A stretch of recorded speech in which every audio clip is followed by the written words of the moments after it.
Hello kalibaanon chess players. So adi na kita aton ikapitong chess video lesson para maandam kita marabot na chess tournament yan ng August 11.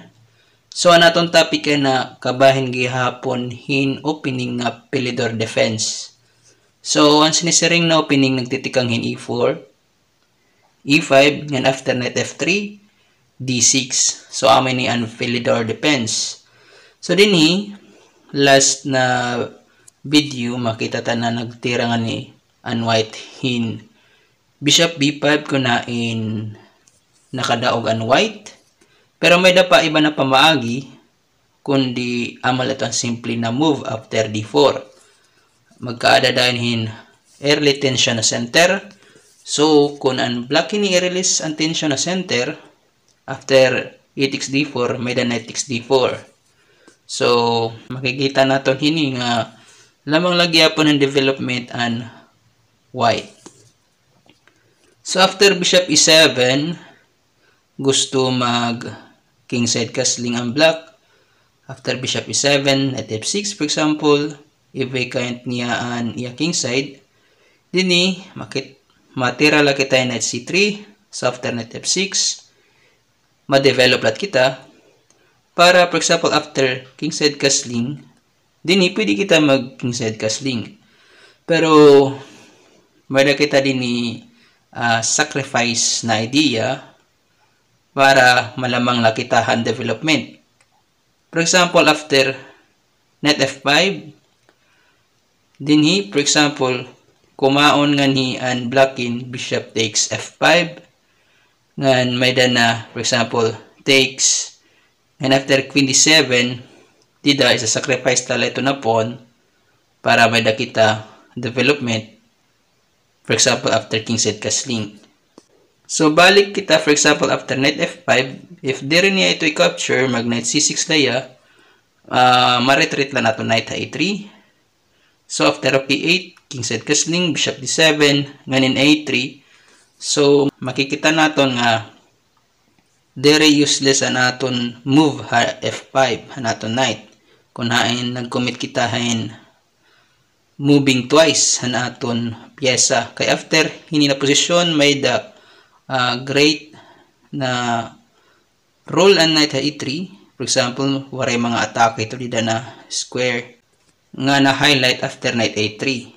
So after knight f5 ang black ni capture ang knight. So after pawn takes queen d7, so makita naton na may atake aton po na f5, tapos ang aton po na f5 undefended, pero makaswala kita. Ang idea naton is kung kumapture hiya, may da kita immediate rook to e1. May atake ha undefended bishop ha e7. Kung magdepensa hiya, ma-atake kita ha queen with bishop d3. An idea, for example, after queen to a5, may da kita bishop to d2. So, nagkaada dahil kita in rapid development, hindi na posisyon. So, although alkansi kitahan pawn, pero makita natin na anaton mga pyesa nakadevelop na. Whereas ang black, adi pa didi, may da pa yan knight na wala nakadevelop. Ha b8. So, after queen b6, nalikay lahiyan mga discovered attack ang knight. Hini na diagonal. So, hini, matira la kita hin knight to e4. I-exchange nato na naton passive knight nga to active na knight f6. Kung hain, amulat ito an defender han iya king. So, kinanglan ta ito i-remove. Although, kikita nato na undefended at di na pawn. Pero after bishop c3, magkakaada gyapon kita ni strong attack nga to ha king side. So after knight bd7, nagdevelop laya, may na kita bishop c3. So makita nato na ang duha ka bishop may mga strong attack na king side. So parehas sa ton last na Philidor defense nato na video. So, after hini na posisyon, after h6, dinhi, pwede na naton i-exchange ang aton knight ha f6. For example, after knight takes f6, knight takes f6, ngan mag-follow up kita hin strong na sacrifice move after rook takes e7. So, ang rook is equal to duwa ka bishop, duwa ka knight, for example. Pero after hin exchanges, alkansi na kita hin usa ka pyesa. Kay, for example, in the bishop is equal to rook. So, may extra pa yan na knight. Pero, ang aton idea is, after bishop takes f6, naguba nato na niya king side after g takes f6. Ngayon, after g takes f6, may da kita follow up na queen to g4. So, hini, may da perilian ang black. Pwede mga DDD may f8 or h8.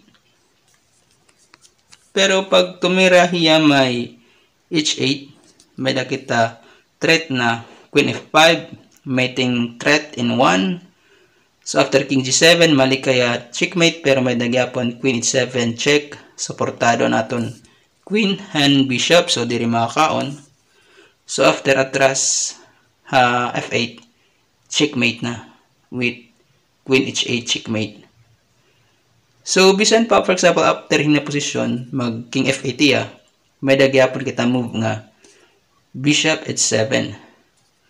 Ngan for example, hini meeting threat na g8, kung mag-leave here in square para niya escape e7, may dagyapon queen g8 check. So after mag-escape ang king, kuha liwat ang iya rook a8. After queen takes a8, makikita naton hini na posisyon na lamang kita ang pyesa. So sulod lahin 21 moves, may dadayon kita dako nga winning chances against hand black nga nag-employ hin pilidor defense. So amin yung pilidor defense after d4, kung i-capture ito niya, madala kita recapture with knight. For example, mag-develop develop kita ngan hini amin aton idea mag-sacrifice kitang pawn para may rapid na development. For example, hini na posisyon. So dito. So after queen b6, knight e4, trying to remove the defender han iya king. Bisan pa yan nagdepensa, pero may nakita exchanges. For example, ngan strong na sacrifice sa e7, kung hain naguba niya king side, ngan mapili hiya hini na posisyon, whether mamati hiya o malkan siyang pyesa. So amo lang ito mga sangkay, da mga salamat.